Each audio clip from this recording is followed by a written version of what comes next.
ওই তো আমার বাইরে তো আমি চেনেন ওর ডাইরেক্ট ঠ্যাং একটা ভাঙ্গিয়া মুসরাই তুই আচ্ছা হনবো নাই তুমি এখানে থাও আর কি মাইডা দি তুমি খেলে দেখবা তুমি ঠ্যাং একটা চাইছো না আমি দুইটা ঠ্যাং তোমার আইনা দেবো ঠিক আছে নালে পুরনটা থাই খেল গিয়া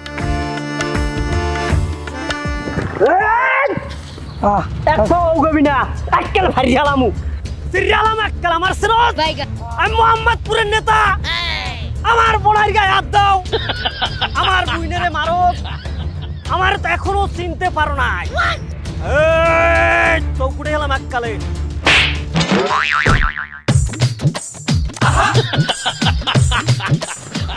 হালা হালা ফালা মরছে টাছেন ওকে ওদের পাক পিড়িয়ে একটা সোফা খাওয়ার শক্তি নেই হেলা ফালার গায়ে হে বলে মোস্তান মোহাম্মদপুরের আবার কিরকম দেখছে মরলে আবার ফোন কাউকে